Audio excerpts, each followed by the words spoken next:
け翼。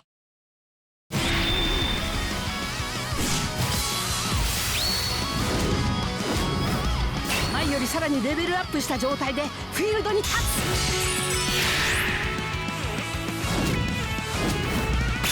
俺はライバルに追いつき、そして追い越す。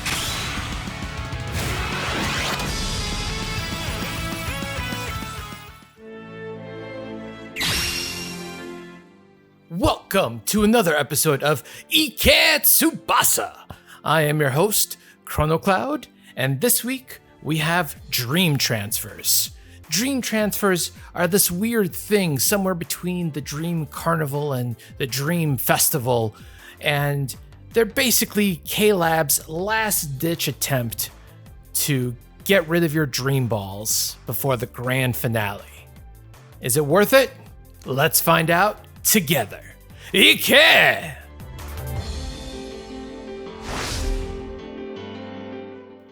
Taro Misaki, friendship forged on the field, is an agility-type Japanese attacking midfielder. He is one of the core players that represented Japan's 23 team during the Rising Sun arc.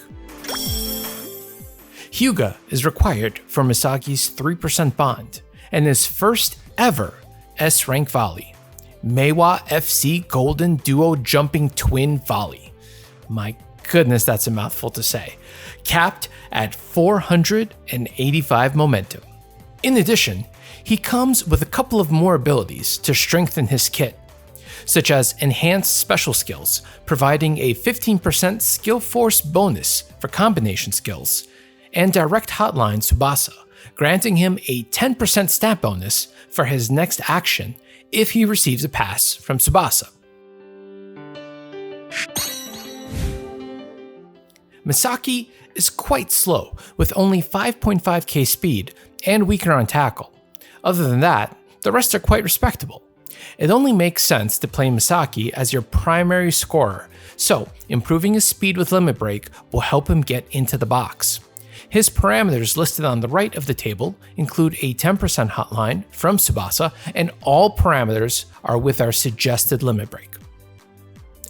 As for skill forces, all figures for combination skills include a 15% force bonus by default, and the higher figure includes the 10% hotline. The skills marked with a star are our suggested skills to complete his skill set. Misaki is extremely deadly with his volley, even without hotline.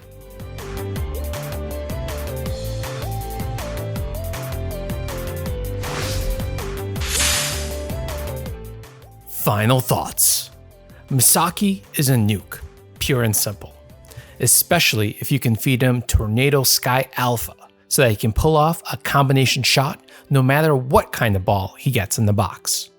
However, the need to play Hyuga alongside him actually gives your opponents a couple of easier matchups, and in high-level PvP, this is usually exploited.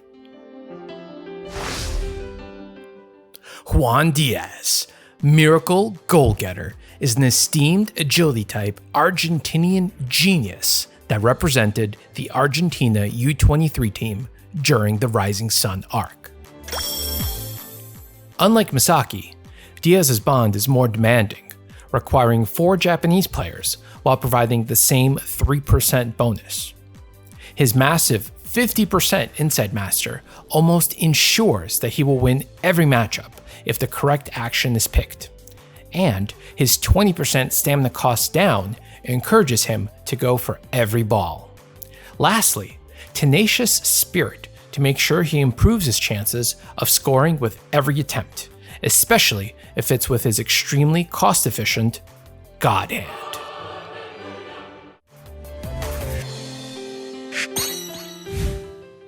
Diaz's stat allocation is well balanced, and that plays very well into his 50% Inside Master. Diaz's mobility is decent as well, and on top of that, he comes with dribble range enhance, so getting into the box is not as difficult. We suggest going for an attacking limit break, and if you have the resources, go for boundary break. Diaz's in-match parameters is amazing if Inside Master procs are shown.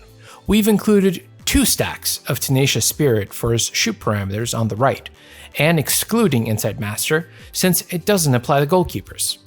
Once again, the higher shot figures include 2 stacks of Tenacious Spirit and 50% Insight Master for the rest of his skills. Be reminded that all figures include max limit break as usual. Seems like Diaz will eventually score by hook or by crook if you can consistently get him the ball. If that's not good enough for you, how about a Diaz that can win defensive matchups? Crisis Tackle is mostly for memes on other versions of Diaz, as it costs over 500 stamina to use. But not on this Diaz with his 20% stamina discount.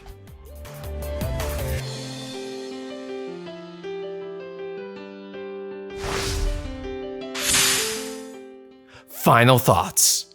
Our Argentinian genius is back with an all too familiar shot, and this time, he is looking great with 50% Insight Master, ensuring that he can contribute with both the attacking and defending phases.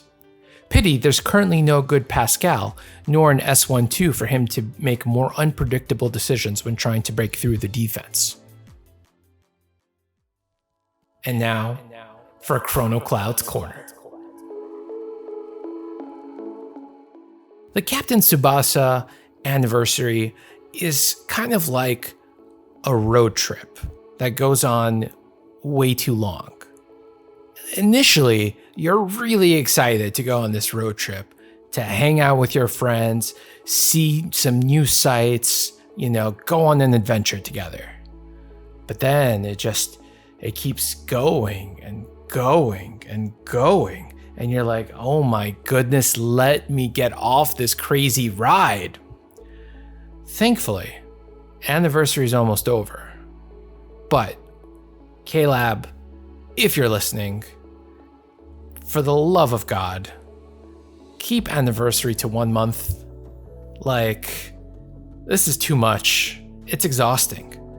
At the end of the anniversary, I feel like a lot of players, including myself, kind of don't want to play anymore because you're exhausted.